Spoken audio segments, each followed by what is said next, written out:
এই যুদ্ধকে রাসূল সাল্লাল্লাহু আলাইহি সাল্লাম বলছেন আল মালহামা আল কুবরা। এবং এই যুদ্ধের বর্ণনা দিতে গিয়ে অন্য হাদিসে রাসূলুল্লাহ সাল্লাল্লাহু আলাইহি ওয়াসাল্লাম বলেছেন যে এই যুদ্ধে এত বেশি পরিমাণ মানুষ মারা যাবে যে একটা উড়ন্ত পাখি যদি আকাশে উড়তে থাকে তাহলে উড়তে উড়তে সে ক্লান্ত হয়ে যাবে, কিন্তু লাশের সারি সে উড়ে শেষ করতে পারবে না, এত বেশি পরিমাণ মানুষ মারা যাবে এই যুদ্ধে। কেননা এগুলো রাসূলুল্লাহ সাল্লাল্লাহু আলাইহি ওয়াসাল্লাম বলেছেন ভবিষ্যৎকে সামনে রেখে, আর সেই ভবিষ্যৎ আমরা এখন দেখতে পাচ্ছি না। অনেক কিছু গত 1400 বছরে আমাদের কাছে অস্পষ্ট ছিল, আজ পানির মতো স্পষ্ট। রাসূলুল্লাহ সাল্লাল্লাহু আলাইহি ওয়াসাল্লাম 1400 বছর আগে বলেছিলেন কোনো পাত্রে যদি মাছি পড়ে তাহলে মাছি ওর মধ্যে ডুবিয়ে দাও, কেননা মাছির এক ডানায় রোগ আছে আর এক ডানায় শিফা আছে। 1000 বছর এই কথা আমাদের কাছে অস্পষ্ট ছিল। আজ বিজ্ঞান এসে যখন গবেষণা করছে যে মাছির একটি ডানা পানিতে ডুবানোর পরে তাতে কি পরিমাণ জীবাণু থাকে আর উভয় ডানা ডুবানোর পরে কি পরিমাণ জীবাণু থাকে, এই মর্মে যখন বিশ্ববিদ্যালয়গুলোতে thesis, research paper, PhD degree হচ্ছে এবং প্রমাণিত হচ্ছে যে না আল্লাহর নবীর কথা ঠিক সাল্লাল্লাহু আলাইহি ওয়াসাল্লাম, তখন এই কঠিন বিষয়টা আমাদের কাছে স্পষ্ট হয়ে যাচ্ছে। এরকম আজকে আমরা যে হাদিসগুলো বলবো এগুলো অদ্যবধি অস্পষ্ট, কিন্তু যেই দিন ঘটবে সেই কালের মানুষদের কাছে এগুলো পানির মতো স্পষ্ট হিসেবে ধরা দিবে।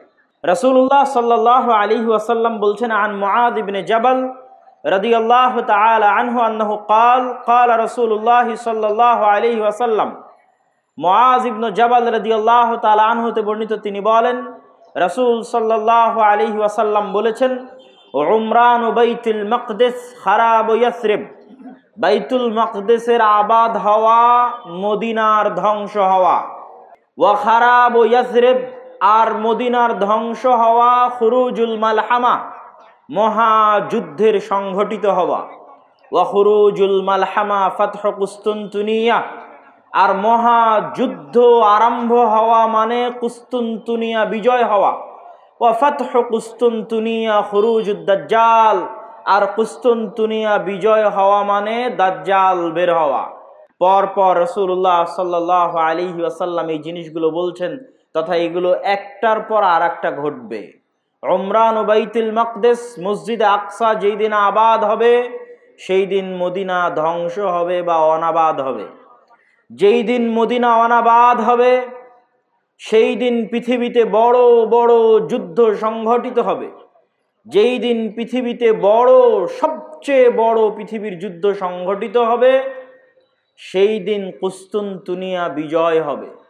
যেই দিন কুস্তুনতুনিয়া বিজয় হবে সেই দিন দাজ্জাল বের হবে। তাহলে এই হাদিস কিয়ামতের পূর্ব মুহূর্তে সংঘটিত বিষয়, কিন্তু তার মধ্যে আমরা মসজিদে আকসা পাচ্ছি। আমাদের আলোচনার টপিক হচ্ছে মসজিদে আকসা বা মসজিদে আকসার আশেপাশের যে অঞ্চল, যে এরিয়া, সেখানে বৃহৎ থেকে বৃহৎ যুদ্ধ সংঘটিত হবে কিয়ামতের পূর্ব মুহূর্তে। আমি হাদিসগুলোর বিস্তারিত ব্যাখ্যা একদম শেষে করব, তার আগে আমরা আরও কয়েকটি হাদিস রাসূলুল্লাহ সাল্লাল্লাহু আলাইহি ওয়াসাল্লামের পক্ষ থেকে দেখি। রাসূল সাল্লাল্লাহু আলাইহি ওয়াসাল্লাম বলছেন ইয়ান্তাযিরু আও ইয়াখরুজু ৭০,০০০ ইহুদি মিন আসবাহান মা'আদ দাজ্জাল, ইহুদিদের একটা অংশ দাজ্জালের অপেক্ষায় আছে এবং যেই দিন দাজ্জাল বের হবে ইস্পাহানের ৭০,০০০ ইহুদি দাজ্জালের সঙ্গী হবে এবং ওই ৭০,০০০ ইহুদি এবং দাজ্জাল মিলে ইয়াকতুলু মা'আল মুসলিমিন, মুসলমানদের বিরুদ্ধে যুদ্ধ করবে। যুদ্ধ করতে করতে এমন পরিবেশ তৈরি হবে যে ইয়াখতাবিউল ইয়াহুদ ওয়ারা আশ-শাজারা আও তাহতাল হাজার, ইহুদি আশ্রয় নিবে গাছের আড়ালে, পাথরের আড়ালে, আর পাথর এবং গাছ বলে উঠবে ইয়া মুসলিম, পাথর এবং গাছ কথা বলে উঠবে এই মুসলমান, এই যে এখানে লুকিয়ে আছে হত্যা করো।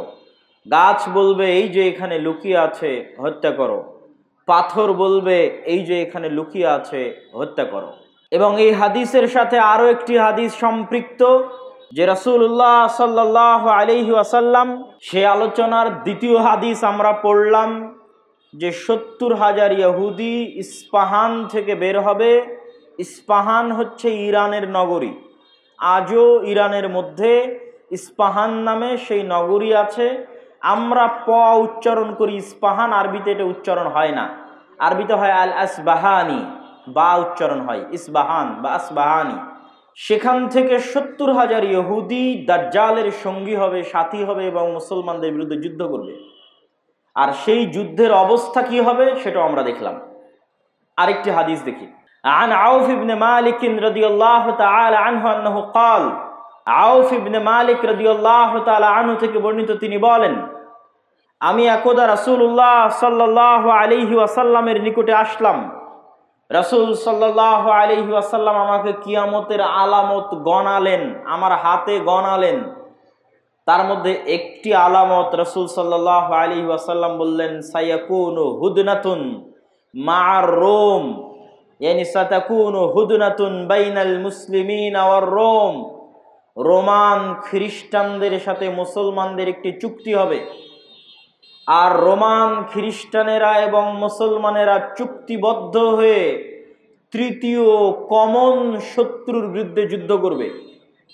তথা রোমান খ্রিস্টানদের শত্রু আর মুসলমানদের শত্রু এক। তৃতীয় কমন শত্রুর বিরুদ্ধে মুসলমানেরা যুদ্ধ করবে। এই যুদ্ধে রোমান খ্রিস্টান এবং মুসলমানেরা বিজয়ী হবে। বিজয়ী হওয়ার পর একজন খ্রিস্টান দাঁড়িয়ে বলবে যে আমরা আজকে বিজয়ী হয়েছি লিহাজা সলিব, এই ক্রুশের কারণে, গলায় ঝুলানো ক্রুশ দেখিয়ে বলবে এটার কারণে আজকে আমরা বিজয়ী হয়েছি। তখন একজন মুসলমানের আঁতে ঘা লাগবে, সে দাঁড়িয়ে উঠে তার ক্রসটা ভেঙে দিবে। যখন ভেঙে দিবে তখন রোমান এবং মুসলমানেরা পরস্পরের বিরুদ্ধে যুদ্ধ করার জন্য দাঁড়িয়ে যাবে। রোমান খ্রিস্টান এবং মুসলমানেরা। সেই যুদ্ধের বর্ণনা রাসূলুল্লাহ সাল্লাল্লাহু আলাইহি ওয়াসাল্লাম হাদিসে বিস্তারিত বর্ণনা করছেন। عن أبي هريرة رضي الله تعالى عنه أنه قال قال رسول الله صلى الله عليه وسلم, আবু হুরায়রা রাদিয়াল্লাহু তাআলা আনহু থেকে বর্ণিত, তিনি বলেন রাসূল সাল্লাল্লাহু আলাইহি ওয়াসাল্লাম বলেছেন, লা তাকুমুস সাআহ, কিয়ামত ততদিন পর্যন্ত সংঘটিত হবে না, হাত্তা ইয়ানজিলার রোম বিল আ'মাক আও বিদাবিক, যতক্ষণ না রোমান খ্রিস্টানেরা অবতীর্ণ না হচ্ছে সিরিয়ার আমাক এবং দাবেক নামক জায়গায়। বর্তমান সিরিয়ার হালব নগরী থেকে অনতি দূরে তুরস্ক এবং সিরিয়ার সীমান্তবর্তী অঞ্চলে, বর্তমান তুরস্কের সীমানা এবং বর্তমান সিরিয়ার সীমানা, এই সীমান্তবর্তী অঞ্চলের জায়গার নাম হচ্ছে আমাক এবং দাবেক, এখনো ওই নামেই আছে। এই আমাক এবং দাবেক জায়গায় যতক্ষণ না রোমান খ্রিস্টানেরা অবতীর্ণ না হবে মুসলমানদের বিরুদ্ধে, ফায়াখরুজু ইলাইহিম জাইশুম মিনাল মাদিনাহ, আর তাদের বিরুদ্ধে যুদ্ধ করার জন্য মদিনা মুনাওয়ারা থেকে মুসলমানদের একটি সেনাবাহিনী রওনা হবে। রাসূলুল্লাহ সাল্লাল্লাহু আলাইহি ওয়াসাল্লাম বলছেন, মদিনা মুনাওয়ারা থেকে বের হওয়া সেই মুজাহিদ বাহিনী খিয়ারু আহলিল আরজ, তৎকালীন বিশ্বের সর্বোত্তম, সবচেয়ে শ্রেষ্ঠ, সবচেয়ে দামি, সবচেয়ে আল্লাহওয়ালা পরহেজগার মানুষ হবে। মদিনা মুনাওয়ারা থেকে ওই দিন যারা বের হবে যুদ্ধের জন্য, সিরিয়ার মাটিতে যুদ্ধ করার জন্য, রাসূলুল্লাহ সাল্লাল্লাহু আলাইহি সাল্লাম বলছেন খিয়ারু আহলিল আরজ, তৎকালীন বিশ্বের সর্বশ্রেষ্ঠ আল্লাহওয়ালা পরহেজগার মানুষেরা সেই দিন মদিনা থেকে বের হবে, মদিনা মুনাওয়ারা থেকে বের হবে যুদ্ধের জন্য। যুদ্ধের কথা বর্ণনা করতে গিয়ে রাসূলুল্লাহ সাল্লাল্লাহু আলাইহি ওয়াসাল্লাম বলেন, ফায়ুকাতিলুহুম ফায়ানহাজিমু সুলুসুন লা ইয়াতুবুল্লাহ তাওবাতাহুম আবাদা, ওই দিন মুসলমানেরা 3 ভাগে বিভক্ত হয়ে যাবে। এক ভাগ যুদ্ধের মাঠ ছেড়ে পালিয়ে যাবে, আল্লাহ কোনোদিন এদের তওবা কবুল করবেন না। একদল মুসলমান যুদ্ধের মাঠ ছেড়ে পালিয়ে যাবে, আল্লাহর নবী বলছেন সাল্লাল্লাহু আলাইহি ওয়াসাল্লাম, লা ইয়াতুব, আল্লাহ কোনোদিন তাদের তওবা কবুল করবেন না, আবাদা, কোনোদিন আল্লাহ সুবহানাহু ওয়া তাআলা তাদের তওবা কবুল করবেন না। ওয়ায়ুকতালু সুলুসুহুম, 3 ভাগের 1 ভাগ ওই যুদ্ধে মারা যাবে। রাসূলুল্লাহ সাল্লাল্লাহু আলাইহি ওয়াসাল্লাম বলছেন, আফজালুশ শুহাদা ইনদাল্লাহ আল্লাহর নিকটে সর্বশ্রেষ্ঠ শহীদ বলে গণ্য হবে ওই যুদ্ধে যারা যুদ্ধ করে শাহাদত অর্জন করবে, শহীদ হয়ে যাবে 1/3 মুসলমান, তারা আল্লাহর দরবারে সর্বশ্রেষ্ঠ শহীদ হিসেবে বিবেচিত হবে। রাসূলুল্লাহ সাল্লাল্লাহু আলাইহি ওয়াসাল্লাম বললেন ওয়াফতাতিহু সুলুস, আর 1/3 বিজয় লাভ করবে রোমানদের উপরে, 1/3 বিজয় লাভ করবে রোমানদের উপরে। লা ইফতানুনা আবাদান, এরা কোনো দিন আর কিয়ামত পর্যন্ত ফিতনায় পতিত হবে না, এবং এদের হাত দিয়ে ইফতাতিহুনা কুস্তুনতুনিয়া, কুস্তুনতুনিয়া বিজয় হবে। কুস্তুনতুনিয়া কি? আগের হাদিসেও দেখেছেন আল্লাহর নবী বলেছে বাইতুল মকদেসের আবাদ হওয়া, মদিনার ধ্বংস হওয়া, মদিনার ধ্বংস হওয়া, মহাযুদ্ধের শুরু হওয়া, মহাযুদ্ধের শুরু হওয়া, কুস্তুনতুনিয়া বিজয় হওয়া, কুস্তুনতুনিয়া বিজয় হওয়া, দাজ্জালের বের হওয়া। কুস্তুনতুনিয়া হচ্ছে আজকের তুরস্কের ইস্তাম্বুল। আজকের তুরস্কের ইস্তাম্বুলকে আরবিতে বলা হয় কুস্তুনতুনিয়া, ইংরেজিতে বলা হয় কনস্টান্টিনিপল। কনস্টান্টিনিপল এবং বর্তমান নাম হচ্ছে ইস্তাম্বুল। তুরস্কের রাজধানী, যদিও আগে রাজধানী ছিল, এখন অফিসিয়াল রাজধানী নয়, অফিসিয়াল রাজধানী আঙ্কারা, কিন্তু তারপরও রাজধানীর মতো মান মর্যাদা যেই শহরের, সেটাই হচ্ছে ইস্তাম্বুল, কুস্তুনতুনিয়া, কনস্টান্টিনিপল। রাসূল সাল্লাল্লাহু আলাইহি ওয়াসাল্লাম বলছেন ফায়াফতাতিহুনা কুস্তুনতুনিয়া, ওই যে একদল বিজয়ী হবে রোমানদের উপর, তাদের হাতে আল্লাহ কুস্তুনতুনিয়া, কনস্টান্টিনিপল বিজয় দান করবেন। ফাবাইনামা হুম ইয়ানকাসিমুনাল গানাইম, যখন এই সমস্ত বিজয়ী মুজাহিদরা গনিমতের মাল বন্টন করবে এবং তাদের তরবারি ঝুলানো থাকবে গাছের সাথে, তখন একজন চিৎকার করে বলবে সাহা ফীহিমুশ শাইতান ইন্নাল মাসীহা ক্বাদ খালাফাকুম ফি আহলিকুম, মাসীহুদ দাজ্জাল বের হয়ে গেছে আর তোমাদের বাড়িতে বাড়িতে মাসীহুদ দাজ্জাল প্রবেশ করতেছে। এখন পর্যন্ত ইমাম মাহদী আসেননি, হয়তো এনাদের মধ্যেই ইমাম মাহদী থেকে থাকতে পারেন, তবে তিনি যে ইমাম মাহদী তা এখনো প্রকাশিত আকারে জনগণের সামনে স্পষ্ট হয়নি। হবে কখন? দাজ্জাল বের হওয়ার পরে এবং সালাতের, দামেস্কের মসজিদে সালাতের পরে, যেটার বর্ণনা রাসূল সাল্লাল্লাহু আলাইহি সাল্লাম দিচ্ছেন। ফায়াখরুজুন ওয়া যালিকা বাতিল, শয়তানের এই মিথ্যা কথা শুনে তারা তরবারি নিয়ে দৌড়ে এগিয়ে যাবে কোথায়? মাসীহুদ দাজ্জাল, তার বিরুদ্ধে যুদ্ধ করার জন্য। ফাইদা জাউ শাম, তারা আস্তে আস্তে দেমাস্কে চলে আসবে। দেমাস্কের মসজিদে তারা কাতারবদ্ধ হয়ে সালাতের জন্য দাঁড়াবে।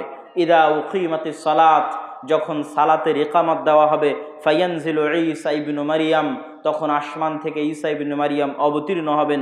ফাআম্মাহুম ফাইদা রাআহু আদুউল্লাহ যাবা কামা ইয়াযুবুল মিলহ ফিল মা, ঈসা ইবনু মারিয়াম অবতীর্ণ হবেন ওই মসজিদে, এবং তারপরে মুসলমানেরা দাজ্জালের বিরুদ্ধে যুদ্ধ করার জন্য রওনা দিবে। এবং মসজিদে আকসার পাশে, জেরুজালেমের পাশে লুদ নামক, বাবুল লুদ, লুদ নামক দরজায় ঈসা আলাইহিস সালাতু ওয়াস সালামকে দেখে মাসীহুদ দাজ্জাল লবণ যেভাবে পানিতে দিলে গলে যায় সেভাবে গলতে থাকবে, এবং তার গলে শেষ হওয়ার আগেই, তার গলে শেষ হওয়ার আগেই রাসূল সাল্লাল্লাহু আলাইহি ওয়াসাল্লাম বলছেন ফালাউ তারাকাহু লানযাব হাত্তা ইয়ানহালিক, যদি ঈসা ইবনু মারিয়াম তাকে ওই অবস্থায় রেখে দিতেন তাহলে সে গলে ধ্বংস হয়ে যেত। হাত্তা ইয়াহলিক ওয়ালাকিন ইয়াকতুলুহুল্লাহ বিয়াদিহি ফায়ুরিহিম দামাহু ফি হারবাতিহি, কিন্তু আল্লাহ সুবহানাহু ওয়া তাআলা চান যে ঈসা ইবনু মারিয়ামের মাধ্যমে সে নিহত হোক, এই জন্য ঈসা ইবনু মারিয়াম তাকে হত্যা করবেন এবং দাজ্জালের রক্ত জনগণকে দেখাবেন। সম্মানিত উপস্থিতি, আরেকটি ব্যতিক্রম ধর্মী হাদিস, সেই হাদিসটা বলে আমরা আমাদের সংক্ষিপ্ত ব্যাখ্যার দিকে এগিয়ে যাব ইনশাআল্লাহ। আবু হুরায়রা রাদিয়াল্লাহু তাআলা আনহু থেকে বর্ণিত, তিনি বলেন রাসূল সাল্লাল্লাহু আলাইহি ওয়াসাল্লাম বলছেন সামি'তুম বিমাদিনাতিন জানিবুম মিনহা ফিল বার ওয়া জানিবুম মিনহা ফিল বাহর, তোমরা একটি শহরের কথা শুনেছ যেই শহরের এক সাইডে সমুদ্র এবং আরেক সাইডে মাটি। রাসূলুল্লাহ সাল্লাল্লাহু আলাইহি ওয়াসাল্লামের উত্তরে সাহাবীগণ বললেন জি আমরা শুনেছি। রাসূল সাল্লাল্লাহু আলাইহি ওয়াসাল্লাম বলছেন লা তাকুমুস সাআহ হাত্তা ইয়াগযুহা ৭০ আলফাম মিন বনি ইসহাক, ততক্ষণ পর্যন্ত কিয়ামত হবে না যতক্ষণ না বানু ইসহাকের ৭০,০০০ মানুষ তাদের বিরুদ্ধে যুদ্ধ না করছে। আর তারা সেই দিন যুদ্ধ করবে ওই শহর বিজয়ের জন্য। আর ওই শহর বিজয়ের জন্য ফালাম ইউকাতিলু বিসালাহ, কোনো অস্ত্রপাতি লাগবে না ওই শহর বিজয় করতে। ওয়ালাম ইয়ারমু বিসাহমিন, কোনো তীর নিক্ষেপ করা লাগবে না ওই শহর বিজয় করতে। ক্বালু লা ইলাহা ইল্লাল্লাহু আল্লাহু আকবার, তারা শুধু আল্লাহু আকবার ধ্বনি দিবে, তাকবীর ধ্বনি দিবে। ফায়াসকুতু আহাদু জানিবাইহা, ওই শহরের একটি প্রাচীর ধসে পড়ে যাবে। তারপরে দ্বিতীয়বার যখন তারা তাকবীর ধ্বনি দিবে তখন শহরের আরেকটি প্রাচীর ধসে পড়ে যাবে। তারা তৃতীয়বার যখন তাকবীর ধ্বনি দিবে তখন শহরের আরেকটি প্রাচীর ধসে পড়ে যাবে। ফাইফাররাজু লাহুম ফায়াদখুলুহা, তারা বিজয়ী বেশে ওই শহরে প্রবেশ করবে। ফায়াগনামু ফাবাইনাহুমা ইয়াকতাসিমুনাল মাগানিম, যেই মুহূর্তে তারা বিজয়ী বেশে শহরে প্রবেশ করবে আর গনিমতের মাল বন্টন করবে, তখন শয়তান চিৎকার করে বলবে, তোমাদের ঘরে দাজ্জাল প্রবেশ করে গেছে। সম্মানিত উপস্থিতি, পরপর আমরা 4টা হাদিস দেখলাম।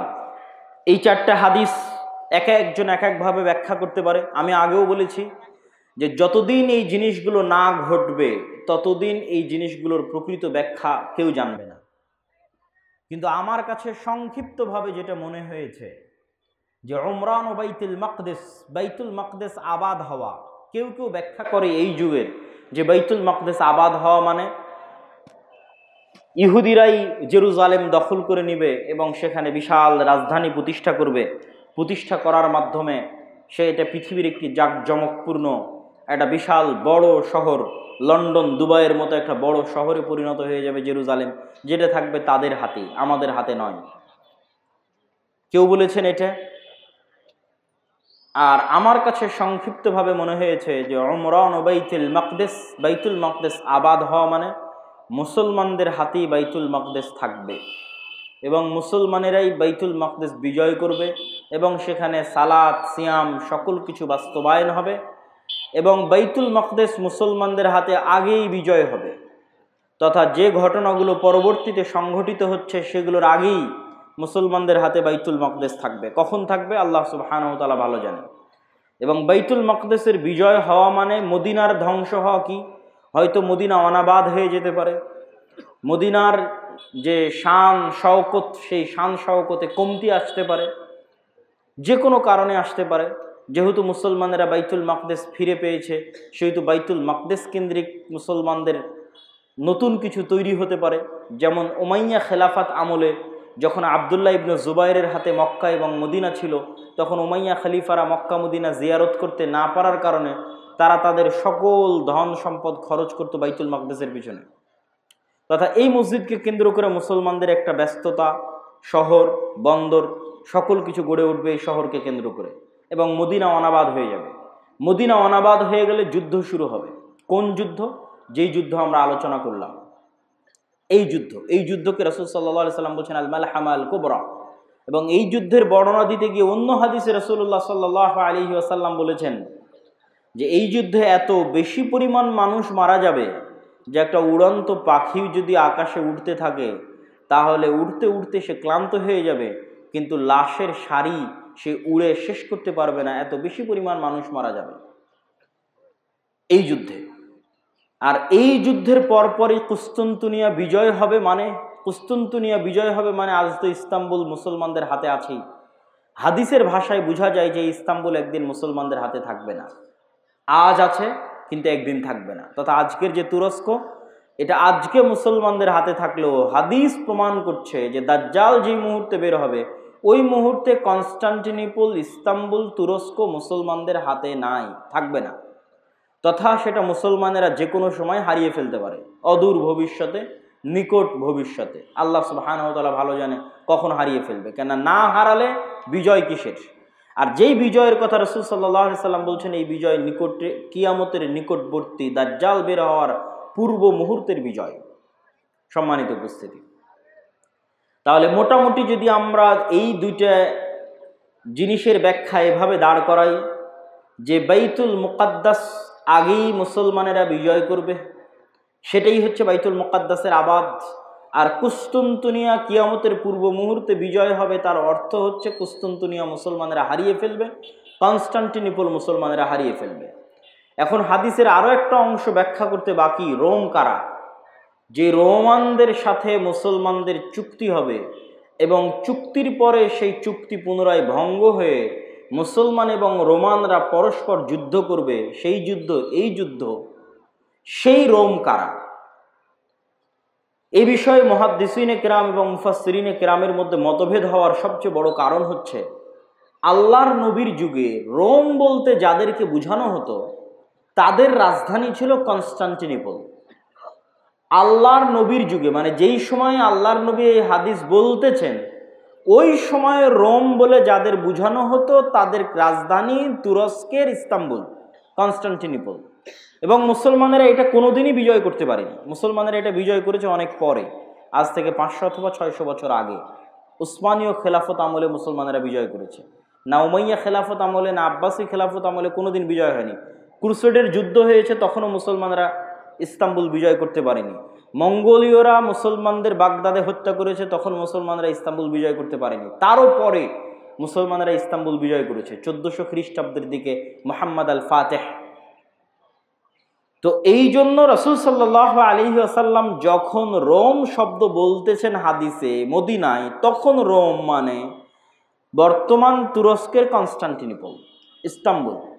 আর তৎকালীন এই রোমে যারা বসবাস করত তারা হচ্ছে অর্থোডক্স খ্রিস্টান। আর আজকে ইতালির যারা রোম, ইতালির রাজধানী রোম, ইউরোপের যারা খ্রিস্টান, আমেরিকার যারা খ্রিস্টান, তারা হচ্ছে ক্যাথলিক খ্রিস্টান। এবং তাদের মধ্যে বিশ্বাসগত এবং আকীদাগত পার্থক্য আছে অনেক বিষয়ে, পদ এবং পদবীগত পার্থক্য আছে, কৃষ্টি কালচার, সামাজিক আচার ব্যবহারগত পার্থক্য আছে। তাহলে রোম বলতে আমরা যদি তৎকালীন রোম ধরি, তথা অর্থোডক্স খ্রিস্টানদের হাতে যখন কনস্টান্টিনোপল ছিল, সেই অর্থোডক্স খ্রিস্টানেরা এখন বসবাস করে রাশিয়ায়। রাশিয়া এবং ইউক্রেনের যুদ্ধের অন্যতম একটা কারণ হচ্ছে ইউক্রেনে ইউরোপিয়ান এবং আমেরিকানেরা ক্যাথলিক খ্রিস্টানের চর্চা বাড়াচ্ছিল, যেটা রাশিয়া কখনোই চায় না যে তার আশেপাশের কোনো দেশে ক্যাথলিক খ্রিস্টানের চর্চা বাড়ুক, কেননা তারা মানে অর্থোডক্স খ্রিস্টান। এবং আমার এর উপর বিস্তারিত ভিডিও আছে ইতেসাম টিভিতে রাশিয়া এবং ইউক্রেনের উপর, যেখানে এই পয়েন্টে আরও বিস্তারিত ইন ডিটেইলস আলোচনা করা আছে। তাহলে আল্লাহর নবীর যুগের রোম যদি ধর্মীয় দৃষ্টিকোণ থেকে তাদের পরিচয় দেখি, যে আল্লাহর নবী যেই সময়ে হাদিস বলছেন ওই সময়ে রোম বলতে কাদের বোঝা হতো, তাহলে কনস্টান্টিনোপলে যে অর্থোডক্স খ্রিস্টানেরা ছিল তাদেরকে বোঝানো হতো। তারা আজ কোথায় আছে? তারা আজ রাশিয়াতে আছে। এবং রাশিয়া যে যুদ্ধগুলো লড়ে, সেই যুদ্ধগুলোর পিছনে অনেক ধর্মীয় কারণ আছে, যেটাও আমি আমার ওই ভিডিওতে স্পষ্ট আকারে ডকুমেন্টারি আকারে দেখিয়েছি, যে এই যুদ্ধগুলো শুধু বাহ্যিক কোনো কারণে লড়াই করা হয় না, বরং ধর্মীয় কারণে লড়াই করা হয়। যেমন আজকে ইসরায়েল এবং ফিলিস্তিনের যুদ্ধে ইসরায়েল যে যুদ্ধ করতেছে, এটা শুধু বাহ্যিক কোনো কারণ নয়, বরং এর পিছনে ধর্মীয় কারণ আছে, সেটাও বলবো বক্তব্যের শেষের দিকে ইনশাল্লাহ। আর যদি বলি যে না তারা নয়, তাহলে ইতালির রাজধানী যে রোম, ইতালির রাজধানী রোম মানে আজকের ইউরোপ, আজকের আমেরিকা, যারা আমাদের বিরুদ্ধে ক্রুসেডের যুদ্ধ করার জন্য এসেছিল, কয়েক শতাব্দী আগে বাইতুল মুকাদ্দাস খ্রিস্টানেরা দখল করেছিল, সুলতান সালাহুদ্দিন আইয়ুবী বিজয় করেছিলেন, সেই ক্রুসেডাররা, তাদের সাথে মুসলমানদের চুক্তি হবে, তৃতীয় কোনো পক্ষের বিরুদ্ধে মুসলমানেরা তাদেরকে সাথে করে নিয়ে যুদ্ধ করবে, সেই যুদ্ধে রোমানরা আর মুসলমানেরা বিজয়ী হবে। তারপরে রোমানদের একজন বলবে এই ক্রুশের কারণে বিজয়ী হয়েছিলাম, এক মুসলমান উঠে ভেঙে দিবে, তখন আবার তারা পরস্পর মুখোমুখি দাঁড়িয়ে যাবে। আর এই যুদ্ধ হচ্ছে মালহামা, যেটা সিরিয়াতে হবে। আজকের যে ফিলিস্তিন, আজকের যে ইসরায়েল, এগুলোও সিরিয়া, আজকের যে জর্ডান, এগুলোও সিরিয়া, সেই যুদ্ধ হবে সিরিয়াতে। আর ওই যুদ্ধে মুসলমানদের হেডকোয়ার্টার হবে গোতা নামক জায়গায়, যে গোতা নামক জায়গাটি হচ্ছে সিরিয়ার রাজধানী দামেস্ক থেকে অনতি দূরে। আর সেই যুদ্ধে রোমানদের হেডকোয়ার্টার হবে আমাক এবং দাবেক নামক জায়গায়, যা বর্তমান সিরিয়া এবং তুরস্কের সীমান্তবর্তী অঞ্চলে এখনও সেই নামে সেই জায়গা পরিচিত এবং জানা যায়। সম্মানিত উপস্থিতি, আজকে দাজ্জালের যে লম্বা হাদিস আছে, সেই লম্বা হাদিস থেকেও দু একটা পয়েন্ট বলে এই মাটি, এই অঞ্চলের গুরুত্ব বোঝানোর আজকের এই পর্বের আলোচনার আমরা শেষের দিকে চলে যাব ইনশাআল্লাহ। দাজ্জালের হাদিস আপনারা সকলেই জানেন, কিন্তু সেই হাদিসে যে জায়গাগুলোর কথা দাজ্জাল বলেছে, আমরা সেটাই একটু সংক্ষিপ্তভাবে তুলে ধরব। আপনারা তামিম আদ-দারি রাদিয়াল্লাহু তাআলা আনহুর বিখ্যাত হাদিস যদি শ্রদ্ধেয় শাইখ আব্দুর রাজ্জাক বিন ইউসুফ তার বক্তব্যে শুনে থাকেন তাহলে শুনতে আরো মজা লাগবে, কিন্তু আমি শুধু ব্যাখ্যা করব যে ওখানে দাজ্জাল যে জায়গাগুলোর কথা বলে ওই জায়গাগুলো কি এবং কোথায়। তো তামিম আদ-দারি রাদিয়াল্লাহু তাআলা আনহু তারা নৌকা নিয়ে সফরে বের হয়েছিলেন, 1 মাস সমুদ্রের মধ্যে ঘুরপাক খেতে থেকেছেন। ঘুরপাক খেতে খেতে যখন একটা দ্বীপে গিয়ে ঠেকেছেন, সেই দ্বীপে তাদের সাথে দাজ্জালের সাক্ষাৎ হয়েছে। দাজ্জালের সাক্ষাৎ হওয়ার আগেও একটা বড় অদ্ভুত জন্তু সেখানে দায়িত্ব পালন করছিল। সেই অদ্ভুত জন্তু নিজেকে পরিচয় দিয়েছে যে আমি হচ্ছি গোয়েন্দা, আনাল জাসসাসা। তারপরে সেই অদ্ভুত জন্তু তাদেরকে বলেছে তোমরা যার কাছে এসেছো তিনি এই দিকে আছে, এগিয়ে যাও। সেখান থেকে এবার আমি আপনাদেরকে এখান থেকে পড়ে শোনাচ্ছি যে ওখানে দাজ্জাল কি বলছে এবং সেই জায়গাগুলো কোথায়। দাজ্জাল বলছে, জিজ্ঞেস করছে, আসআলুকুম আন নাখলিহা আন নাখলি বাইসান আখবিরুনি আন নাখলি বাইসান। বাইসান নামক খেজুর বাগান সম্পর্কে আমাকে তোমরা সংবাদ দাও। কুলনা আন আইয়ি শানিহা তাস্তাখবির। বাইসান নামক খেজুরের বাগান সম্পর্কে তুমি কি জানতে চাও? তখন দাজ্জাল উত্তরে বলছে, আসআলুকুম আন নাখলিহা। বাইসান নামক খেজুর বাগানে এখন খেজুর হয় কিনা এ বিষয়ে আমাকে জানাও। হাল ইউসমির আমলা। তখন ওই তামিম আদ-দারি রাদিয়াল্লাহু তাআলা আনহু এবং তার সাথে যারা গেছে তারা উত্তরে বললেন, কুলনা নাআম, এখনো সেখানে খেজুর হয়। তখন দাজ্জাল উত্তরে বলছে, আমা ইন্নাহু ইউশিকু আল্লা তুসমির। জেনে রাখো অচিরেই সেই বাইসান নামক খেজুর বাগানে খেজুর হবে না। ক্বালা আখবিরুনি আন বুহাইরা আত-তাবারিয়া।